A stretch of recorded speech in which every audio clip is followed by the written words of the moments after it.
পরে শুনতেছি যে আমাদের এখানকার একজন লোক ওদিকে ভুট্টার খেতে পাতা ভাঙতে গেছিল।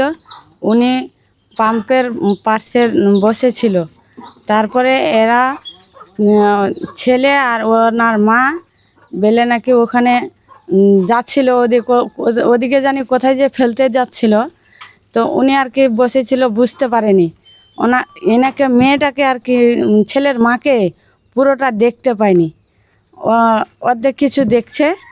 আর তারপরে ওনাকে দেখে যে ওখানে বসে আছে, ওনাকে দেখে দুজন কিন্তু ঘুরে চলে আসছে।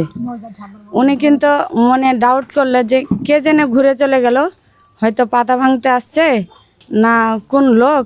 উনি কিন্তু খোঁজাখুঁজি করছে কিন্তু আর পাইনি দেখতে। ফেলতে গেছিল মনে হচ্ছে দুপুরের সময়, যেদিন আমরা 2টার সময়, যেদিন খোঁজাখুঁজি করছিলাম আর কি। ওই যে দুপুরের সময় তো খোঁজাখুঁজি করতেছিলাম, 2টার সময়, ওই সময় আর কি। আমরা এদিকে খোঁজাখুঁজি করতেছি, ওদিকে ওরা কাজ করতেছে। তো উনি লোকটা আর কি তখন উনি বুঝতে পারেনি যে এই ঘটনা।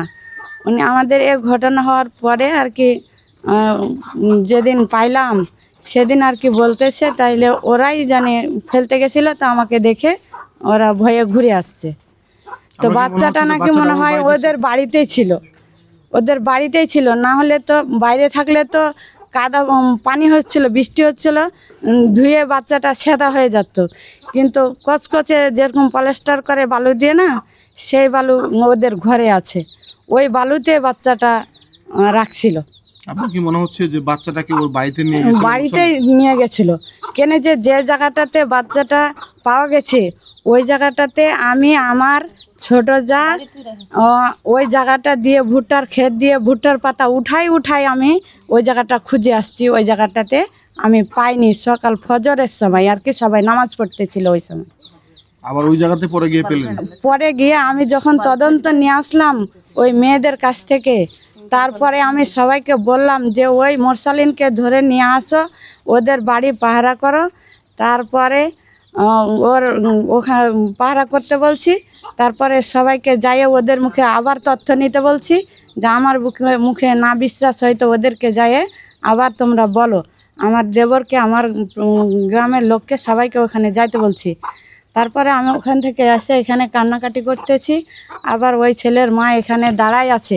আমি বলছি, এই মর্জিনা, তোমার ছেলে আমার মেয়েকে খেয়েছে, তোমার কাছেই আমার মেয়ে আছে, কতটুক রেখেছো, কোথায় রেখেছো, জীবিত আছে না মৃত আছে, তুমি আমাকে বাচ্চা এনে দাও, আমি তোমার কাছেই মেয়ে নেব।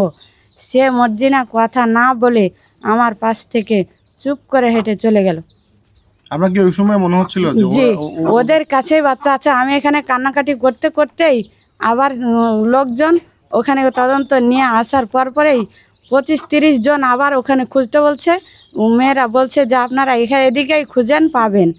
আবার ওখানে খুঁজতে নামছে, আবার সব এই 500 লোক হয়ে নামছে, যে খুঁজতে যাইতে আর কি পেয়ে নিচ্ছে বাচ্চার শরীরে তো বালু, কচকচে বালু লেগে আছে, কোনো পানি টানি পড়েনি। বাচ্চাটার বয়স কি 4 বছর?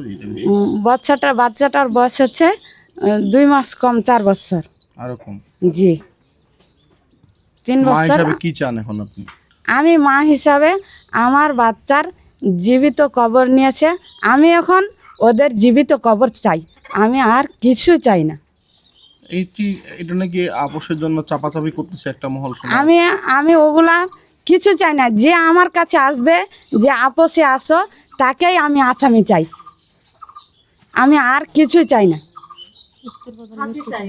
আমি আমার মেয়ের জীবিত কবর নিয়েছে ওরা, আমি ওদের জীবিত কবর চাই, আমি আর তাদের কিছু চাই না। আমার কাছে যে আসবে, যে আপোষে নাও, টাকা নাও, আপোষ করো, আমি তাদের আসামি চাই।